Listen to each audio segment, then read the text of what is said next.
প্রত্যেকটা পরিবার, individual unit of this country is the family. Family যদি অ্যাওয়ার হয় তার স্বাস্থ্য সম্পর্কে, তার পরিবারের স্বাস্থ্য সম্পর্কে অ্যাওয়ার হইতে পারি, তাহলে যে বাকি সবাই আলটিমেটলি আমরা সবাই মিলে অ্যাওয়ার হবে। এবং আমরা অ্যাওয়ারনেস ক্রিয়েট করলে কোথায় যাবে? স্বাস্থ্য ব্যবস্থার কাছে মানুষ যাবে। তাহলে স্বাস্থ্য ব্যবস্থাটাকে আমাদেরকে ওই মাত্রায় তৈরি করতে হবে যাতে মানুষ গেলে সেখানে প্রপার অ্যাটেনশনটা ড্র করতে, মানুষের অ্যাটেনশনটাকে আমরা ড্র করতে পারি। সেই যেই জন্য যায় সেই জিনিসটার সাথে যাতে সে পায়। আমি অ্যাওয়ার করলাম, তুমি আমার কাছে আসো, কিন্তু আমি সেখানে তাকে তার যে নিডটা আছে সেই নিডটা যদি, মিনিমাম নিডটা যদি, বেসিক নিডটা যদি আমরা যদি পূরণ করতে না পারি, তাহলে সে কিন্তু ডিজার্টেড হবে, আমার উপর আস্থা হবে। তাহলে এই আস্থার জায়গাটা আমাদের সবাইকে মিলে কিন্তু বিল্ড আপ করতে হবে। স্বাস্থ্য কিন্তু কোনো হেলথ সিস্টেমের মানে স্বাস্থ্য, এটা কিন্তু সবার স্বাস্থ্য, পুরো দেশের স্বাস্থ্য।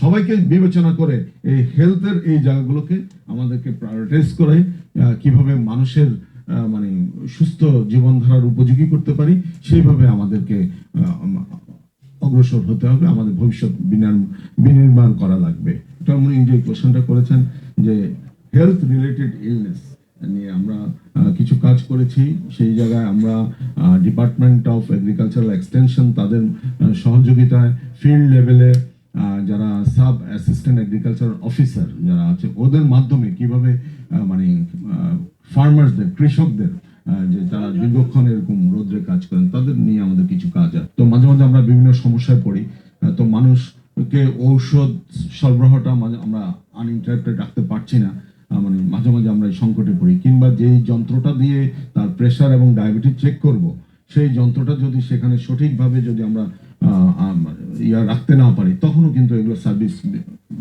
বাধাগ্রস্ত হয়। তাহলে এই ছোট কাজগুলো, কাজটা কিন্তু ছোট, একটা ব্লাড প্রেশারের মেশিন রাখা, একটা ডায়াবেটিসের মাপার জন্য স্ট্রিপ রাখা, কিংবা ইউরিনটা তার চেক করা, তার ইউরিনে একটা প্রোটিন যাচ্ছে কিনা, যেরকম আমাদের আলোচকরা বলেছেন, এই জায়গাগুলো যে অনেক, কিন্তু রাষ্ট্রের এই জায়গাগুলোকে আনইন্টারাপ্টেড ওয়েতে এটা এনশিওর করাটা